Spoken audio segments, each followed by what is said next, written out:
ఒక అతను ఉన్నాడు, డ్యూటీకి పోయి వస్తుండే బండి మీదకి, అంటే డ్యూటీకి పోయి వస్తున్నాడు. డ్యూటీకి పోయి వస్తూ ఉంటే పిల్లలు 2 పిల్లలు ఉన్నారు. కొత్తగా ఆయన పెళ్ళి అయిన తర్వాత ఒక 3-4 సంవత్సరాల పిల్లలు ఉన్నారు ఆయనకి. ఆయన ఏదో బండి మీద పోయి అమాయకుడు పాపం బండి మీద పోతాడు. ఒక అతను బాగా తాగిండు, కారు తీసుకుపోయి అతను గుద్ది చంపిండు. అంటే అతను ఒక్కనే చంపలే, ఆ ఫ్యామిలీనే చంపినట్టే కదా. ఆ పిల్లలందరూ జీవితాంతం తండ్రి లేకుండా ఫైనాన్షియల్గా ఎంత స్ట్రగుల్ అవుతారు, లైక్ వాళ్ళని చూసుకుంటూ ఎవరు, ఆ తల్లి వాళ్ళని ఎట్లా సాధాలి, ఇదంతా కూడా ఒక అవేర్నెస్ లేకపోవడం, లైక్ అంతా ఇంత సిస్టమ్ ఇదంతా కూడా కొంచెం చూసి చూడనట్టు వదిలిపెట్టారు. ఎంత స్ట్రిక్ట్ రూల్స్ లేవు. మనం డ్రంక్ అండ్ డ్రైవ్ దొరికితే తీసుకుపోయి ఏం చేస్తారు మహా అంటే కోర్టులో తీసుకెళ్ళిపోతారు, తర్వాత కౌన్సిలింగ్ ఇస్తారు, పంపించేస్తారు, అంతే కదా. అక్కడ నీకు లైసెన్స్ రద్దు చేస్తారు. జీవితంలో మళ్ళీ వాడు బండి కారు నడపలేడు. ఇంకా ఒక్క ట్రాఫిక్ రూల్ ఒక్కటి పాయింట్స్ ఉంటాయి, ఇట్లా 5 పాయింట్స్ ఉంటాయి అనుకోండి. ఒక్కసారి సిగ్నల్ జంప్ చేసిండు, 1 పాయింట్ కట్ చేస్తారు అనుకోండి. తర్వాత ఇంకొక దగ్గర ఇంకోటి చేసి 2 పాయింట్లు, ఇంకో దగ్గర చేసి 3 పాయింట్లు. 6 నెలలు నీకు లైసెన్స్. 6 నెలలు నువ్వు బండి నడపకుండా, 6 నెలలు నువ్వు అక్కడ ఒక ఫారిన్ కంట్రీలో 6 నెలలు నీకు కార్లో పోలేవు, బండిలో పోలేవు, నార్మల్ పబ్లిక్ ట్రాన్స్పోర్ట్లో పోవాలి. నీకు చాలా కాస్ట్ ఎక్కువ అవుతూ ఉంటుంది, మస్తు సేపు తిరగాల్సి వస్తుంది. నువ్వు జాబ్ లేకుండా ఇంట్లో ఉండలేవు, నువ్వు డ్రైవర్ని పెట్టుకోలేవు, డ్రైవర్ పెట్టుకుంటే డ్రైవర్కి గంటకు పే ఇవ్వాలి. ఎంత టార్చర్ ఉంటుంది వాళ్ళకి. సో కాబట్టి మూసుకొని సైలెంట్గా తాగిన అంటే ఆన్నే బంటాడు, లేకుంటే ఎవరైనా తాగిన వాళ్ళని ఊబరో దేన్నో బుక్ చేసుకొని ఇంటికి వెళ్ళిపోతాడు తప్ప తాగడు, కారు నడపాడు, బండి నడపాడు. దానివల్ల ఏంటిది, ఎవరు ప్రాణం తీస్తలేడు. రూల్ ఏంటంటే నువ్వు సాగిన తర్వాత నువ్వు మైకంలో ఉంటూ ఎవరినో గుద్ది చంపితే నువ్వు చస్తే ఓకేరా బాబు, మళ్ళీ ఎంతో ఒక ఫ్యామిలీని చంపుతావు. నువ్వు లారీ అనుకో, ఒక కారు మొత్తం లేపేస్తావు కావచ్చు, బస్ అనుకో, బస్సు ఉన్న వాళ్ళు అందరినీ చంపేస్తావు కావచ్చు. నేను చాలా వరకు మనం కూడా చూస్తాం, సాయంత్రం కాగానే ఒక కోటర్, అలాగే నైట్ బండి స్టార్ట్ చేసే ముందు ఒక కోటర్ వేసి నడిపే డ్రైవర్లు ఎంతోమంది ఈవెన్ తెలుసు. లైక్ రీసెంట్గా కూడా మొన్న బస్సు ఖరాబ్ అయిపోయి, అదే మన మార్కాపురం సైడ్, అటు సైడ్ అది బస్సు స్టీరింగ్ తిరగట్లేదు అది అని చెప్పేసి అంటే ఆ డ్రైవరు రిపేర్ చేసి కూడా మళ్ళీ తీసుకుపోయి కూడా మళ్ళీ అక్కడే మూలమలుపులో దేన్నో ట్రిప్పర్లా పెట్రోల్ దాన్ని చంపేసింది. అంటే ఒక 40 మంది 23 మంది చనిపోయి, అంతమంది ప్రాణాలకి నువ్వు ఇంత కూడా వాల్యూ లేదు అసలు. ప్రాణం అంటే మనలో ఇక్కడ ఉన్న వాళ్ళ మన టైమింగ్లో కూడా, ఇప్పుడు మీరు 1 గంట పని చేసారు అనుకోండి, ఇక్కడ మీకు ఒక 500 రూపాయలు వస్తాయి అనుకుందాం. ఇక్కడ అట్లా ఒక 10 గంటలు పని చేస్తే మీకు 5,000 రూపాయలు వస్తాయి వేరే కంట్రీలో అనుకో. ఇక్కడ మన ఒక రోజు మొత్తం పని చేస్తే 1000 రూపాయలు వస్తాయి. అది కొంచెం మంచి శాలరీ. సో మన టైంకి ఏదైతే ఉన్నదో అంత వాల్యూ ఉండదు. మీరు చూడండి, ఇక్కడ ఒక యూత్లో ఒక 4-5 ఈజీగా కూర్చొని ఒక దగ్గర కూర్చొని ఉత్తిగా ముచ్చట్లు చెప్పుకుంటూ ఉంటారు.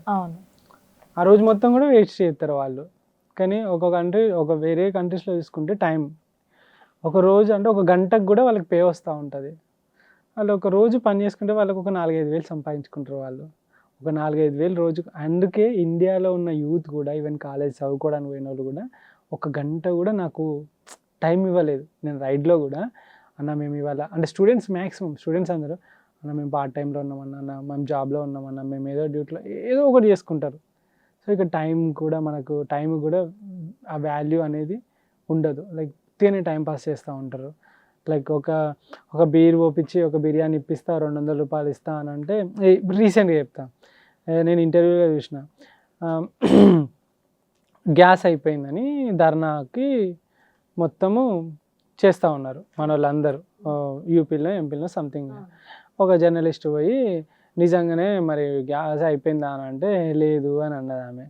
అంటే లైక్ ఆమెకు తెలియదు కదా, మరి ఈడ ధర్నా ఎత్తాను ఏంటంటే 200 ఇచ్చారు, నాకేంది నేను వచ్చిన అంటే 200 ఇస్తా అంటే 200 కూలి పోతే కూడా 200 ఇస్తారు, ఇక్కడ కూర్చుంటే కూడా 200 ఇస్తారు, దానికని ఇక్కడ కూర్చుంటే 200 ఇస్తే అయిపోద్ది, కూర్చుంటే అయిపోయింది కదా 200 ఇచ్చారు. అంటే వాళ్ళు ఎందుకు ధర్నా చేస్తున్నారో కూడా ప్రజలకు తెలియదు. అంటే రాజకీయ నాయకులు జస్ట్ ఇప్పుడు పెట్రోల్ అయిపోయిందని ఒక 2 రోజులు 3 రోజులు మొత్తం హైదరాబాద్ ఉన్న పెట్రోల్ బ్యాంకులు మొత్తం కొన్ని బంద్ అయినాయి, కొన్ని పెద్దగా ఈ మెయిన్ సిటీలలో ఉన్నాయన్నీ ఎంతో లైన్లో మనం కూడా ప్యానిక్ అయిపోయి పెట్రోల్ కొట్టించుకొని ఫుల్ ట్యాంకులు చేసుకొని ఒక డ్రమ్ము, పిచ్చోళ్ళకైనా డ్రమ్ములు పట్టుకొని ఒకడు డబ్బాలు పట్టుకొని అని నింపుకొని ఉంటే వచ్చినాం. ఎందుకంటే జనాలు పిచ్చోళ్ళు కాదు, జనాలను పిచ్చోళ్ళని చేసారు. ఎందుకంటే మనకేం తెలుసు నిజంగానే అయిపోయింది కాదు, నిజంగానే అయిపోతే పట్టుకున్న వాళ్ళు అందరు సేఫే కదా.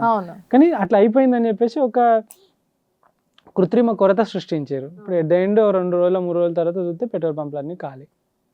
పెట్రోల్ అంత ఉన్నది, కొట్టుకోవడానికి ఇవ్వలేడు. ఎందుకు ఇవ్వలేరు అంటే 4-5 రోజులు కలిపింది ఒకటే రోజు కొట్టుకొని పోయినాం మనం. అంటే మనల్ని పిచ్చోళ్ళని ఈ రాజకీయ నాయకులు చేస్తున్నారు. వాళ్ళు చేస్తూ ఉంటే మనం పిచ్చోళ్ళం అవుతున్నాం. ఒక మీటింగ్ పెడితే పని పాట ఉన్న జనాలని ఆ రోజు పని మానిపించేసి, పొలాలకు వాడి వీడికి పని చేసుకుంటే వాళ్ళందరినీ మానిపించేసి, ట్రాక్టర్లు మాట్లాడి, బస్సులు మాట్లాడి, మనిషికి 200-300 రూపాయలు ఇచ్చి అదంతా నింపుకొని ఆ పార్టీ యొక్క నాయకుడు ఆ పార్టీ అరేంజ్ చేస్తే ఆ కార్యకర్తలు కానీ, ఆ ఊర్లో ఉన్న ఆ పార్టీకి సంబంధించిన వాళ్ళందరూ బస్సులు, ఆటోలు అన్నీ నింపుకొని పోయి తీసుకుపోయి పెట్టేసి, చూడు నాకు ఎంతమంది సపోర్ట్ ఉన్నారంటే, వాళ్ళందరూ నీకు సపోర్ట్ చేయడానికి రాలేదు, నువ్వు డబ్బులు ఇస్తే ఆ రోజు కూలి మందం, బిర్యానీల మందం వచ్చిర్రు అని అంటే, జనాలు ఇదంతా ఫ్రీగా ఇదంతా వస్తుందని చూసి లాస్ట్కి మన జనాలే దేశం బాగుపడతలేదు, రోడ్లు ఇట్లున్నాయి, ఇది అట్లున్నది, అది అట్లున్నది అని క్వశ్చన్ చేస్తారు. అంటే నువ్వు ఓటుకి నోటు తీసుకొని ఇవన్నీ చేసి మళ్ళీ నువ్వు క్వశ్చన్ చేసే హక్కు మనకుందా అంటే లేదు. మిగతా కంట్రీస్లో ఎలా ఉన్నాయంటే, పాలిటిక్స్లో కానీ ఎలక్షన్స్లో కానీ జరిగితే అతను జస్ట్ టీవీలో కానీ, డిజిటల్ యాడ్స్ కానీ, లేదంటే ఏదైనా చౌరస్తా దగ్గర నిల్చొని ఆయన వెనుక కూడా 4-5 ఉండరు. ఎంపీ క్యాండిడేట్ అయినా లైక్ ఇట్లా వచ్చేసి ఇట్లా నేను పాంప్లెట్ ఇస్తాడు, ఇట్లా నేను నిల్చుంటున్నా అని చెప్పి జస్ట్ ఒక పాంప్లెట్ ఇస్తే నచ్చితే తీసుకుంటే, లేకుంటే ఆడ పడేసి పోతాడు అంతే. ఇక్కడ నీకు సర్పంచ్ వెనుక 3 ఉంటారు, సర్పంచ్ వెనుక 3 ఉంటారు. ఇక తర్వాత కొంచెం పెద్దోడు 3-4 అంటే, ఇక ఎమ్మెల్యే అయితే ఎమ్మెల్యే చుట్టూ మొత్తం ఎంతమంది ఉంటారో ఆయన పేరు చెప్పి భూ కబ్జాలు చేసే గ్యాంగ్ ఒకటి ఉంటుంది, బెదిరించి డబ్బులు దొబ్బే గ్యాంగ్ ఒకటి ఉంటుంది, ఆయన ఇక ఆ గ్యాంగులు ఇంకెన్ని ఉంటాయి. ఇక అందరు వాళ్ళు వీళ్ళే పోలీసు వాళ్ళని కంట్రోల్ చేస్తూ ఉంటారు, వీళ్ళే అక్కడ ఉన్న గవర్నమెంట్ ఎంప్లాయీస్ని కంట్రోల్ చేస్తూ ఉంటారు, ఆ సిస్టాన్నే కంట్రోల్ చేస్తూ ఉంటారు. ఒక ఎమ్మెల్యే క్యాండిడేట్ దేనికి వస్తాడు? దానికి సేవ చేయడానికి వస్తున్నాడు. సేవ చేయడానికి వచ్చి అడుక్కునేటప్పుడు ఎట్లా అడుక్కుంటాడు? దీనికి వచ్చేసి ఎట్లా డిమాండ్ చేస్తున్నాడు? అతని దగ్గరికి పోవాలంటే జనము, మా ఎమ్మెల్యే మాట్లాడితే పని అయిపోతుంది. ఎమ్మెల్యే మాట్లాడితే పని ఎందుకు అయిపోతుంది? గవర్నమెంట్ అంతున్న ఆ సిస్టమ్ అంతా దేనికి ఉన్నది? అంతే. ఇప్పుడు ఆధార్ కార్డు చేయడానికి ఉన్న సిస్టము, ఆ సర్వేలు చేయడానికి ఆ సిస్టమ్ అంతా ఎందుకు, మధ్యలో ఇతను ఎందుకు వచ్చిండు అని అంటే మన సిస్టమ్. మనము అట్లా వాళ్ళని ఆ హైప్లో చూస్తున్నాం. ఒక పెద్ద ఒక అతను అంటే అతను కనబడంగానే సార్ అనుకుంటా పోవడము, నాకు ఎమ్మెల్యే తెలుసు అని వాడు గొప్ప చెప్పుకుంటాడు. నీకు ఎమ్మెల్యే తెలితే ఏంది, ఎంపీ తెలితే ఏంది? ఇదంతా ఎందుకు ఆ కంట్రీస్లో ఎందుకు మోస్తలేరు జనాలు వాళ్ళని? ఎందుకు లేదంటే ఇదంతా మరి మనం అట్లా తయారైనమా తెలియదు. మన అంత ఇల్లిటరసీ అంటే మన వాళ్ళు మిగతా కంట్రీలలో కానీ మన వాళ్ళే మంచిగా చదువుకుని ఉంటారు. ఇదంతా తెలిసి కూడా వీటన్నిటికీ పోతున్నాం అని అంటే, ఇవన్నీ ఉండి మళ్ళీ మనం డెవలప్ కావాలి, చెయ్యాలి అని అంటే ఇంకా ఎన్ని సంవత్సరాలు అవుతుందో తెలియదు. అంటే మీకు దార్కారీ లాగా ఎవరు కనిపించారు? ఎవరు ఉండరు అట్లా, అసలుకి ఎవరు ఉండరు. మీకు ఎంపీ అయినా ఎవరైనా నార్మల్గా అపాయింట్మెంట్ కావాలంటే సింపుల్గా దొరికిపోద్ది. ఆయన దగ్గర కూడా ఏమైనా పని ఉంటేనే పోతారు అంతే.